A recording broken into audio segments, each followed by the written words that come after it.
Hey guys, it's a lakeside edition of Bite Size Bible. This is my friend's house. I come here as often as I can when it's warm. So I hope you enjoy the view. Today I am answering the question, who is God and why does it even matter to us? I don't know if you're like me, but I am from the Bible Belt, and so God comes up all the time here. And even if it doesn't come up where you're from, it's a great question to ask. If God is important to people, then who is he? And why does that matter? Why do I need to walk with him? Why do I need to become a Christian? Why does it even matter? So that's what I'm answering today. The people who have been with me all year long, we are reading the Bible in a year chronologically. If you have not been reading, like I say all the time, it doesn't matter. You can still listen to these videos and hopefully gain some insight or something to chew on for the weekend. Today's Friday, yes? Yes. So you can chew on this for the weekend. So we're going to go over what we read this week from July 2nd through today, July 5th. Happy 4th of July, by the way. Happy Independence Day. All right. So the first thing I want to talk about is something that we saw over and over and over again in our reading. We read a lot of Proverbs, a lot of Psalms.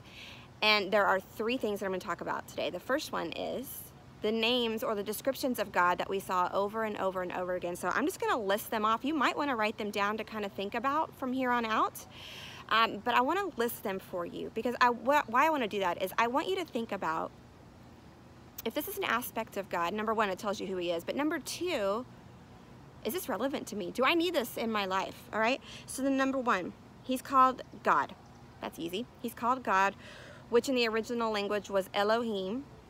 And that is just the true God, the one true God.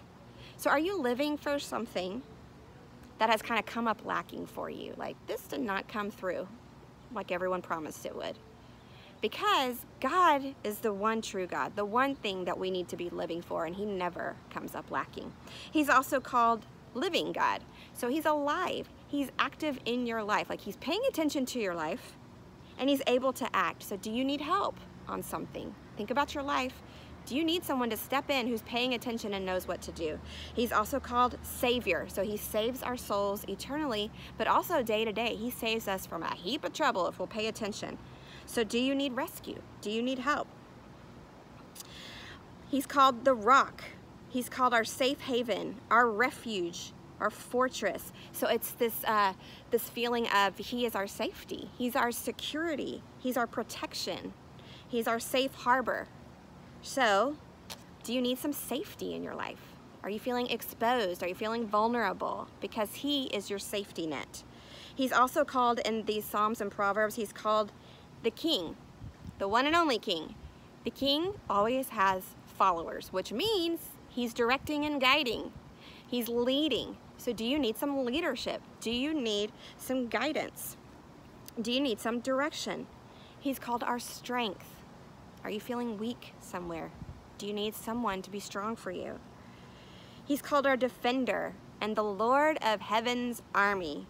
So do you need someone to fight for you? Are you tired and you just need a little bit of victory? God is called our defender and the Lord of heaven's army.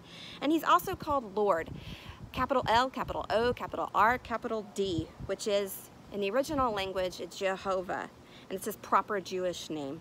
And that is, he is eternal, he is self-existent, he doesn't need anything else, he knows everything, knows it all, can do everything. So are you confused? Are you lost? Wouldn't you like to have a God who's been around forever? He's eternal, no ending, no beginning, he knows everything, he's got everything you need. That is a little picture of who God is and why he even matters to you. The second thing I want to talk about now, is it goes over and over and over again and says that he has unfailing love. So, is there something or someone in your life who has continued to fail you? Okay, well, those are people and those are circumstances. That is not God.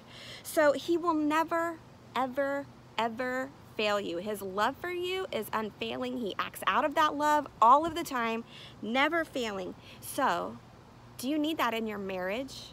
Do you need it in your single status? Singlehood, is that a word? Singlehood? Or maybe you are divorced or widowed. Do you need some unfailing love?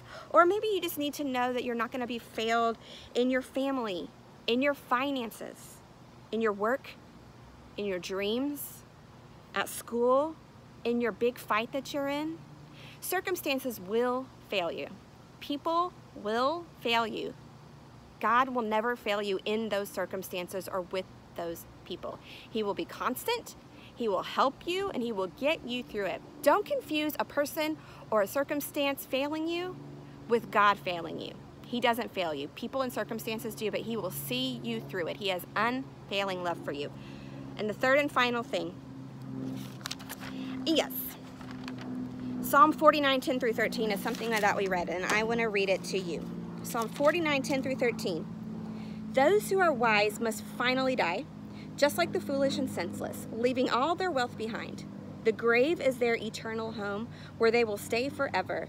They may name their estates after themselves, but their fame will not last. They will die just like animals. This is the fate of fools, though they are remembered as being wise. Now, this is not saying that everybody who has money is foolish. That's not what it's saying. What it is saying is that sometimes what the world considers wise and praiseworthy, God considers foolish. So the question we want to ask ourselves is, who or what am I living for? Who am I living for? What am I chasing? Because what the world considers pleasing, God sometimes considers foolish. So am I chasing, am I living for what God considers pleasing, or what the world considers pleasing? Sometimes they're the same, but many times they are different. The key is, what's my motivation? Am I trying to please people? Am I trying to gain worldly success or worldly things that people think are great? Because that's not gonna come up purposeful in the end. It's not gonna come up fulfilling in the end. We all die like fools and we all leave it behind. So is that what I'm living for? Because it's gonna come up lacking. We wanna be living for what is pleasing to God, what is not seen as praiseworthy and pleasing to people. All right, so what's our motivation? Okay, so Q&A time, questions and encouragements. Number 1, pick one name or description of God and ask God to show you that facet of Himself for as long as you want to.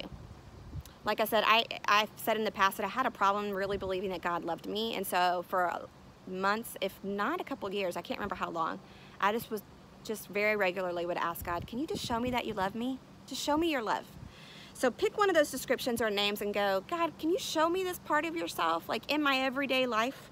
Or if you don't like that one, number 2, thank God for His unfailing love, and then ask Him to show you His love like I did forever. Man, can I just tell you, it can change your life. It changes your motivation. You're not trying to prove that you're worthy. You're not trying to prove yourself, because you're already loved and valued. And so it's really great to know and see that in your life, see God's love. So ask God, or if you don't like that. Number 3, let go of people and let go of the world's definition of success and meaning, and grab hold of God and what He thinks is purposeful and meaning and pleasing. All right, that is it. I hope y'all have a wonderful weekend, and I will talk to you on Monday.